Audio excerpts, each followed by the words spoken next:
Boa noite a todos. Boa noite. É com muita alegria, né, que damos início a mais um estudo da Casa de Emmanuel, do livro Caminho, Verdade e Vida. Hoje nós vamos estudar o capítulo 22, mas antes convido a todos a fechar os olhos para fazermos a nossa prece de abertura.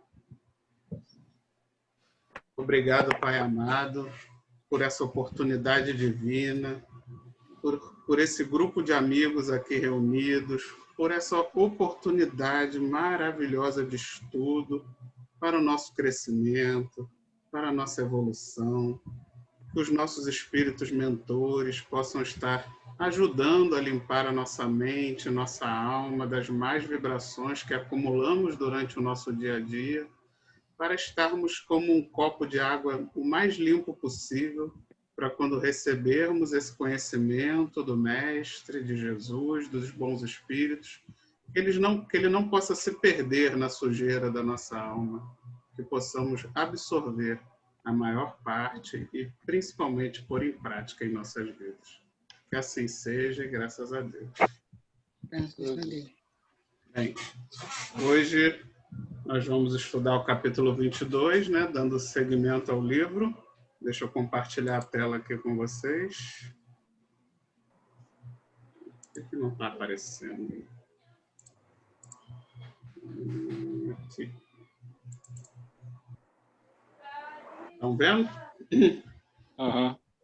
Então, capítulo 22, título Que Buscais? A frase do Evangelho é: E Jesus volta-se e, vendo que eles o seguiam, disse-lhes: Que buscais? João, capítulo 1, versículo 38. Bem, só para contextualizar um pouquinho essa frase, né? Jesus faz essa questão a dois discípulos que eram discípulos de João Batista e que passam a seguir o Cristo, né? Porque essa passagem acontece ali naquele momento da transição do fim, né? Do fim da missão de João Batista na Terra e o início da missão do Cristo. E os seguidores de João Batista, logicamente, passaram a seguir o Cristo, né? Porque o próprio João Batista assim os orientou, né? Ele se colocou como sendo o precursor do Cristo e que depois, dali para frente, o Cristo é que realmente traria a mensagem, né? Concluiria a missão. E esses dois irmãos, ao seguir o Cristo olha para eles e faz essa pergunta, né? O que buscais? E essa é uma pergunta que nos faz refletir, né? É para sair do automático, né? Para a gente parar para pensar, porque muitas vezes a gente acaba seguindo uma doutrina, né? Seguindo uma religião, mas a gente às vezes entra num automático e não percebe nem o que está fazendo mais, né? Já aconteceu com vocês? Eu não sei se quem sabe dirigir aqui, né? Você tem aquele costume de ir para o trabalho todo dia. Entra num automático tão grande que chega uma hora que você não lembra do caminho que você fez. Tipo assim, você saiu de casa com o carro. Aí quando você chega no trabalho, é como se o seu cérebro nem tivesse guardado o trajeto. Tipo assim, gente, como é que eu cheguei aqui? Eu me teletransportei, né? Você entra num automático tão grande que você começa a nem gravar mais o que aconteceu no caminho. E muitas vezes a gente também entra numa fé cega, digamos assim, né? Numa prática religiosa muito repetitiva, sem procurar entender, sem refletir sobre o que estamos fazendo. E é isso que Jesus, com essa frase, quis causar nesses irmãos, né? Para eles refletirem. Eles estavam ali, de repente, já seguindo João Batista há anos, e aí, tipo, vocês vieram me seguir só porque o João Batista mandou? Tipo assim, o que você quer, né, com isso? Com essa sua atitude de me seguir? Foi Jesus que quis provocar neles e, automaticamente, quando Emmanuel traz esse conhecimento para nós, essa frase nesse capítulo, ele quer provocar em nós essa mesma curiosidade, essa mesma reflexão, né? O que a gente busca quando a gente está indo no centro espírita, né? O que a gente busca quando a gente vem aqui toda segunda-feira à noite e estuda um pouquinho da doutrina, né? O que a gente busca? Esse é um dos principais objetivos dessa questão. Uma frase que também exemplifica bem a importância, né, de termos essa preocupação em buscar um objetivo maior nas nossas ações, nos nossos estudos, é essa daqui também. Para quem navega sem destino, nenhum vento é favorável. E é verdade, né? Se você pega seu barquinho e você sai a navegar, mas sem saber para onde você quer ir, nenhum vento é bom para você, porque você não sabe para onde você vai, você não sabe se você quer ir para o sul, para o leste, para o oeste, para o norte. Então, para onde o vento estiver batendo, pode ser que aquela direção é ruim para você. Você deixa o vento te levar para onde ele quiser, né? Você não aplica uma força contrária, por exemplo, né? Seja através de um motor que você instala no seu barco, seja através dos remos que você vai com a sua força física remar, mas você não aplica aquela força contrária na direção que você realmente quer. E aí você fica ao sabor do vento, né? Para onde ele te levar. E vamos ver mais à frente, né? Que isso é muito ruim, porque você não ter um ponto, né? Um foco, um norte, que a gente vai ver também a importância de qual norte que tem que ser esse, né? Não basta também você escolher um norte e esse norte ser um norte ruim, um norte errado, porque isso também vai te prejudicar, talvez tanto quanto ou até mais do que quando você fica ao sabor do vento. E esse estudo vai exatamente nos mostrar a importância de termos esse norte e a importância de escolher bem qual é esse norte, né? Alguém deseja falar alguma coisa ainda nesse início? Não? Pode falar, Janete. É só lembrando que Jesus realmente tinha essa característica, né? De fazer as pessoas pensarem. Às vezes, diante do cego, ele pergunta, o que eu faça, né? Lógico que o cego quer que Jesus o cure. Mas tem sempre alguma coisa por trás, né? Para que haja assim a vontade, para que a pessoa movimente a sua vontade em receber, né? Em pensar o que vai mudar depois que eu conseguir recuperar minha visão. E assim todos os outros milagres, vamos dizer assim, né? Que Jesus fazia. Então ele sempre jogava essa questão. Só lembrar esse detalhe que eu acho muito interessante. A preocupação do mestre é com a nossa evolução, né? E ele sabia, por exemplo, ele ali perante a esses dois irmãos que estavam ali seguindo ele sabia que ele não estaria na Terra encarnado para sempre, né?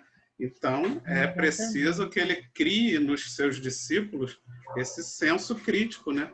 Porque senão você se deixa levar e passa a seguir qualquer outro falso profeta que se diga, né, que se passe por Messias. E o que Jesus queria era exatamente isso, formar os seus discípulos com inteligência, né, com critério, com evolução, sabendo o que buscar, né, e não seguindo por seguir uma pessoa. Criar uma base forte. Né? Exatamente. Bem, a primeira frase, vamos lá, compartilhar. É curtinha. A vida em si é um conjunto divino de experiências. Né? A vida em si é um conjunto divino de experiências. Bem, graças à doutrina espírita, vemos a vida de uma forma mais ampla, né? Isso promove a possibilidade de tirarmos um proveito muito maior do conjunto dessas experiências, já que sabemos que a vida engloba não só o material, mas também o espiritual, né? Esse conhecimento da doutrina nos faz aproveitar melhor, porque a vida vai ser sempre uma experiência diferente para todos nós, né? Cada um vai viver dores, sofrimentos, alegrias, felicidades, atividades, né? Trabalhos diferentes.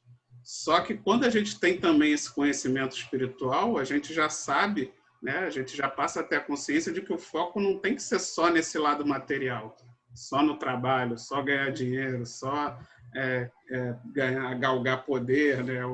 A gente passa a entender o quanto é importante a gente utilizar dessas ferramentas da matéria para o bem, para nos evoluirmos, para ajudar ao próximo, para minimizar a dor, ajudar no trabalho do outro, assim como nós gostaríamos de ser ajudados o dia que, numa nova encarnação, estivermos numa situação, ou nessa mesmo, né? Numa situação também de maior dificuldade. Qualquer um de nós aqui, né? Quem não gostaria de receber uma mão amiga, uma ajuda financeira, um emprego, uma ajuda para consertar alguma coisa em casa, uma ajuda para cuidar de um parente doente? Quem de nós não vai gostar de receber, né, um auxílio? Então, nós, tendo essa consciência da vida espiritual, nós podemos focar um pouco mais em equilibrar os nossos ganhos materiais, sejam financeiros, sejam de conhecimento, sejam até mesmo de saúde, né, força física e etc., calibrarmos um pouco esses bens para um trabalho focado no bem maior, né, e não só em nós próprios, né? Aí, continuando aqui minha colinha, com isso, sabemos que existe todo um preparo para essa vida, toda uma falange amiga que nos ajuda e prepara essa encarnação e vão nos guiar no decorrer dela, nos dando mais entendimento e maior responsabilidade para as nossas decisões e para onde vai apontar a direção do nosso barco, né? Então, olha só a nossa responsabilidade, né? No momento que a gente toma conhecimento que toda uma falange espiritual se mobilizou para fazer a nossa encarnação, para ajudar, para permitir tudo, né? Que tudo estivesse ali pronto para a gente vir, e ainda se dedica ali a estar ao nosso lado durante toda a encarnação, nos intuindo, nos guiando. Olha a nossa responsabilidade, né? Não podemos deixar esse barco ao léu no mar, né? Como eu falei anteriormente, a gente precisa se preocupar em dar um rumo, em dar uma direção para essa encarnação, né? Para que não seja um tempo perdido, não só para você, mas para todos esses irmãos espirituais que se dedicaram à sua encarnação. E sem essa clareza trazida, né, se nós não conhecêssemos toda essa sabedoria que a doutrina traz, com mais facilidade nos perderíamos na abundância, né? Porque sabemos que não é preciso ter uma religião, um rótulo religioso para ser uma pessoa boa, né? Mas eu falo por mim, né? Se eu não tivesse conhecido a doutrina espírita, se eu não tivesse todo esse conhecimento, né, seria muito mais difícil não se perder nos momentos de abundância, né? Quando você tem muito dinheiro, muita saúde, muito poder, você realmente não abusar, né, desses bens materiais, se você não acredita que exista nada, que nada tem propósito, que morreu, acabou, fica mais difícil, né, da gente controlar os nossos ímpetos ainda inferiores, né? E também vale para os momentos de escassez, né? Quando a gente está doente, quando a gente está passando por uma dificuldade. Imagina, se você não conhecer o exemplo de Jesus, a fé, a vida verdadeira é a vida espiritual, o quanto mais difícil seria passar pela escassez, pelas perdas, né? A perda de um ente querido. Se você realmente não acredita nessa vida futura, tudo isso certamente fica muito mais doloroso e mais facilmente a gente cairia no desespero, né? E até talvez cometeria ainda mais enganos e causaríamos ainda mais problemas para nossas futuras encarnações. Alguém quer falar mais alguma coisa sobre essa frase? Eu só gostaria de... Pode falar, Dora. Tá. Acrescentar um ponto. Tudo isso que você falou, achei excelente, mas também da gente acreditar na gente. Não é acreditar assim, que eu sou maior, que eu sou mais inteligente, não é isso, não. É acreditar que você é capaz de caminhar, que você tem essas ajudas, mas que você também é capaz de caminhar. Acho muito importante isso, porque os amigos espirituais estão aí, eles nos acompanham, mas a gente não vê eles, né? Na verdade, é uma proteção meio escondidinha que eles nos dão, né?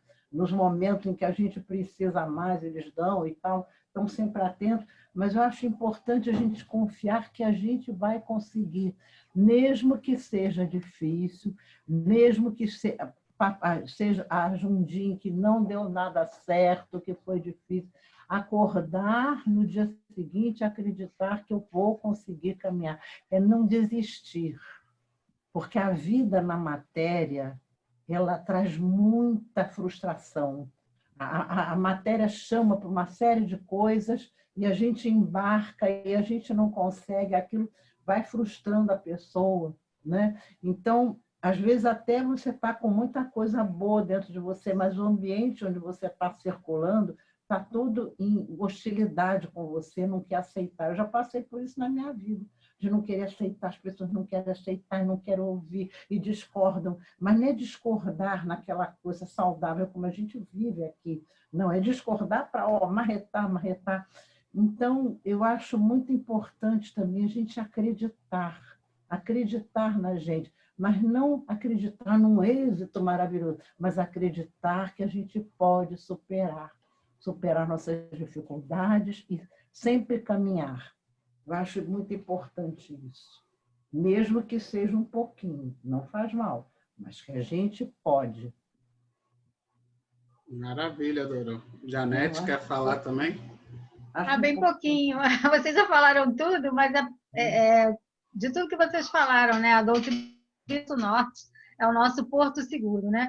Que abre a nossa visão para priorizar aquilo que realmente importa na vida da gente, né? Com essas dificuldades que a Dorô falou, né? Que a gente consegue realmente muita força, muita garra para a gente continuar, porque a gente tem conhecimento, né? De saber que uma experiência, que tudo vai passar e que tudo concorre para o nosso crescimento, né? Espiritual. Então, acho que se a gente foca isso, olhando a verdadeira vida, que é a vida espiritual, a gente consegue levar com essa força, com essa garra, né? Nossas questões, os nossos problemas. Então, a doutrina é tudo. Isso é muito importante, ajuda muito. Ajuda bastante. É porque o objetivo é esse, né? A espiritualidade quer que a gente ande com as nossas próprias pernas. Né? Exatamente esse é o objetivo. Você aprende a criar dentro de você um outro mundo, que às vezes o de fora está um caos, né? Como eu estava falando, todo mundo contra, ninguém se entende, não entende a gente, aquela loucura. Mas a gente criar esse mundo bom dentro de nós, até para poder dizer, eu vou continuar a caminhar, apesar de toda a diversidade que eu estou vivendo. Eu acho muito importante. Na minha cabeça, uma encarnação bem-sucedida é essa que teve isso. Não é nem que conseguiu isso, conseguiu aquilo. Teve isso. Não desistir de mim e do caminhar, mesmo que seja difícil, mesmo que seja um pouquinho de cada vez. Né? Eu acho importante. Para a gente também não ficar onipotente, achando que a gente pode tudo, porque tem também o espiritismo, como dá muito conhecimento, às vezes você tem uma tendência, eu entendo tudo, não entende nada, mas dá essa que você vê mais do que o outro, percebe mais do que o outro, tem mediunidade, aquela história toda. Então, ter esse senso realmente de que é um pouquinho de cada vez e vai ser muito bom. E vou chegar lá em cima e dizer, olha, eu consegui isso, mas me esforcei ao máximo. É humildade, né, Doró? É humildade. Claro, claro. Ser despretensioso, né? Exatamente. Paz nas tempestades.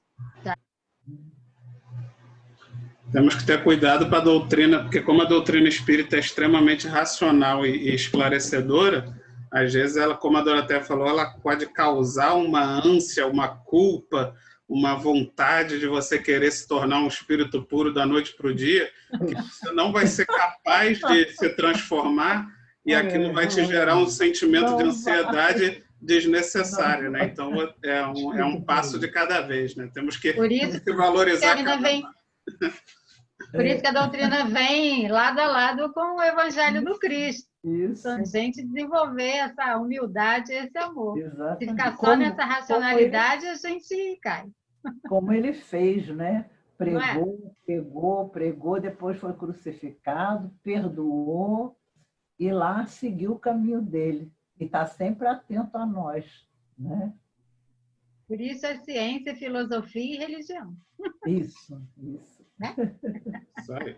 Mais alguém deseja falar? Então, vamos Uma para... vez eu escutei uma observação que a gente acabou rindo, foi na casa de Bezerra, né?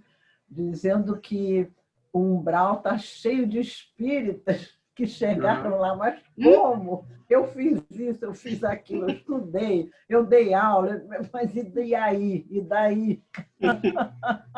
Então, lá no umbral, vendo que tudo isso eles usaram mal, né?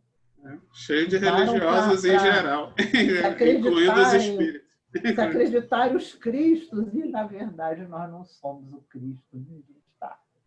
Na verdade, a gente não é. Então, pessoal, vamos para a segunda frase aqui para caminhar.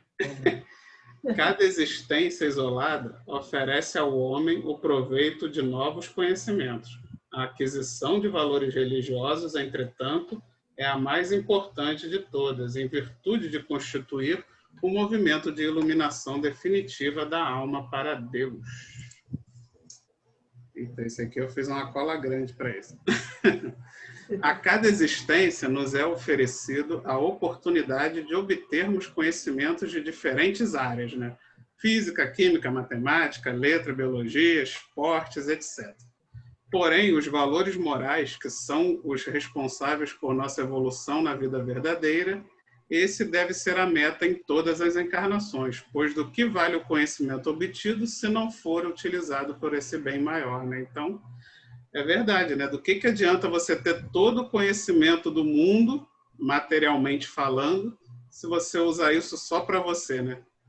Imagina você ter toda a riqueza do mundo, todos os bens do mundo e toda a humanidade desaparecer, só existir você no planeta. Talvez nos primeiros dias você vai ficar ali todo felizinho, pulando, fazendo tudo, mas vai chegar ali, depois de pouco tempo, você com certeza não vai aguentar mais viver num planeta onde só existe você, onde não tem mais nada, onde não tem ninguém para compartilhar as alegrias, as dores, as tristezas. Então é isso, em toda a vida, né, em toda encarnação, nós vamos ser impelidos a um conhecimento. Você vai nascer numa família que vai acabar te incentivando a estudar medicina, numa outra encarnação você vai estudar finanças, numa outra você vai ser engenheiro. Isso tudo é importante, porque todo esse conhecimento material que a gente vai adquirindo nas encarnações ajuda, né, facilita os nossos irmãos de luz quando eles nos intuem, porque mesmo que você não lembre de um conhecimento da vida passada, mas os nossos mentores conseguem acessar esse conhecimento que está dentro do nosso espírito e, quando necessário, colocar para fora para nos ajudar, dentro, né, das necessidades, e principalmente quando é para que você ajude o próximo. Então, quanto mais você vai adquirindo esses conhecimentos, mais você vai tendo uma bagagem para as próximas encarnações, para ser ajudado e para ajudar. Porém, é isso, o foco do conhecimento tem que ser esse. Você tem que querer obter esse conhecimento para ajudar, para um fim nobre, para melhorar, né? Para, de alguma forma, melhorar o mundo, porque nós somos herdeiros de nós mesmos, né? Então, nós temos que construir um planeta Terra cada vez melhor, cada vez mais justo, onde haja cada vez menos dor e sofrimento, porque é nesse planeta Terra que vamos reencarnar. E automaticamente teremos encarnações com menos dor, menos injustiças, menos sofrimento. E para isso nós temos que fazer o uso desse conhecimento material, né? Mas é importante entender e focar no que a gente vai utilizar esse conhecimento, né? Devemos separar a religião da religiosidade. Se religar a Deus é o fim maior, mas as práticas religiosas são apenas um meio, que muitas vezes cumprimos pro forma, né? Seja pelo interesse que for, para prestar contas sociais, familiares, busca por poder, vaidade, né? Muito comum. A gente tem que fazer essa separação entre religião e religiosidade, né? Porque é muito comum a gente seguir rituais religiosos, como ir na igreja ou ir no centro toda semana, tomar a água fluidificada, tomar a hóstia, seja lá qual for a prática religiosa, muitas vezes porque a nossa família nos obrigou e a gente não procurou entender, né? Não procurou conhecer o porquê daquelas práticas, o que se objetiva com aquilo, né? E aí você entra naquele automatismo só para agradar e sem tomar proveito nenhum daquilo, né? E pior ainda, quando você ainda busca dentro dessa religião uma posição de poder, né, para poder subjugar os outros ou para receber palmas, né, pela vaidade, aí é pior ainda, né? Por isso, a doutrina dos espíritos nos fala que o verdadeiro espírita é aquele que busca a sua melhora, né? Você vê que a doutrina espírita não fala que o verdadeiro espírita é aquele que vai no centro toda semana, é aquele que toma água fluidificada todo dia. Ele fala o quê? Que o verdadeiro espírita é aquele que se preocupa em combater o seu lado ruim, em melhorar a cada dia, como a Doroteia falou, de realmente dar valor a cada passo que conseguir superar das suas dificuldades. Esse esforço é que realmente mostra o verdadeiro espírita, né? E outra frase muito conhecida na doutrina, né? Fora da caridade não há salvação. E não fora da religião, fora da doutrina espírita, fora da religião A, B, C, D.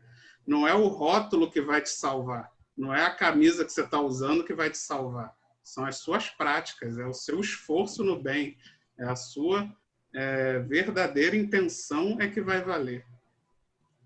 Quando o nosso norte é a evolução moral, não importa se rico ou pobre, se doente ou saudável, tornaremos todas essas situações oportunidades de evoluir, né? Como eu falei, se a gente escolher o nosso norte evoluir, Jesus, né, a nossa vida espiritual, não importa se você é rico, se você é pobre, se você está doente, se você está saudável, você em todas essas situações, você vai tentar continuar trilhando para o seu norte, que é a evolução. Se o seu norte é evoluir, não importa. Em todos esses estados você pode evoluir. Na riqueza você pode evoluir distribuindo, tendo responsabilidade, né, com o seu cargo, né, com o seu cargo, seja de poder ou de dinheiro, você tem uma responsabilidade muito grande em administrar esses bens de uma forma que não seja egoísta. Então, você tem essa possibilidade. Se você é pobre, você tem a chance de fazer tornar aquela comunidade uma comunidade mais equilibrada, onde todos se ajudam, onde as pessoas colaboram, né? Onde cada um que tem um conhecimento, de repente um é mecânico, o outro é eletricista. Então, isso é muito comum, né? Eu converso muito com alguns amigos aqui da Vila Cruzeiro e é muito comum, como eles falam, aqui no morro para a gente não falta nada, porque, né, eu tenho o meu vizinho é eletricista, eu sou encanador, quando dá problema na luz ele mexe na minha luz, quando dá problema no cano eu mexo no encanamento. Então você vai fazendo uma colaboração, né? As pessoas vão colaborando uma com as outras, né? E aí você consegue evoluir, ter um espírito mais colaborativo, né? Mais caridoso. E a doença e a saúde é a mesma coisa, né? Na saúde é mais fácil, né? Porque se você está com saúde, você tem que voltar esse seu bem-estar, essa sua força física para o bem, para tarefas do bem, seja ela qual for, né? No seu ramo de atividade, de preferência, onde você possa ser mais útil. Mas quando a gente está doente também, porque quando a gente está doente, você treina a paciência, a resiliência, o amor, né, ao próximo, porque você vê todas aquelas pessoas que se dedicam a cuidar de você e você passa a dar mais valor. Então, se o seu foco for a evolução, não importa. Em qualquer uma dessas situações, você pode continuar seguindo para frente. Bem, é isso. Mais alguém quer falar sobre esse tópico?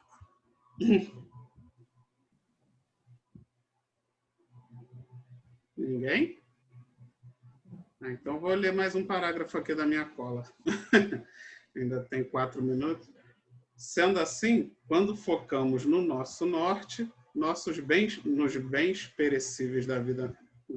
Sendo assim, quando focamos nosso norte nos bens perecíveis da vida material, quando eles se esgotam, ficamos sem sentido, pois lá estava o nosso objetivo. Agora, quando o norte é Jesus, apenas recalibramos os métodos de trabalho de acordo com as novas ferramentas da situação e seguimos em frente, pois o objetivo final em nada se alterou, apenas a mudança de cenário da vida material, né? Então, exatamente, como eu falei, a gente só muda a forma de trabalhar, mas continua indo na mesma direção. Mas agora, se o seu foco, por exemplo, era se tornar rico, né, milionário, e aí você, de repente, fica doente ou fale, perde tudo, você vai entrar em desespero, pode até, quem sabe, se matar, porque você perdeu totalmente o sentido da sua vida, né? Você botou todo o objetivo da sua vida num bem, numa meta que era perecível, né? Que poderia se desmoronar a qualquer momento, que não dependia só de você. Então, vamos para a próxima frase. Ainda dá tempo de ler a frase, né?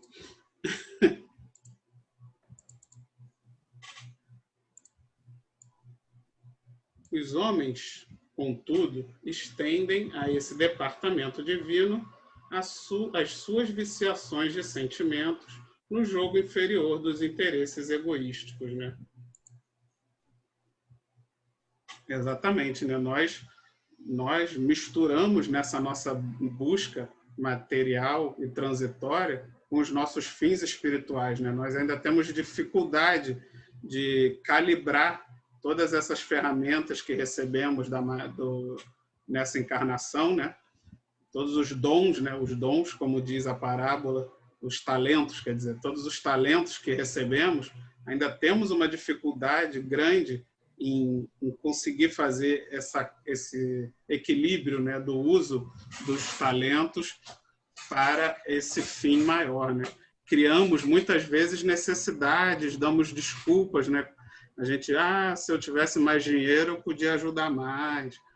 Se eu tivesse mais saúde, eu ia fazer isso, ia fazer aquilo.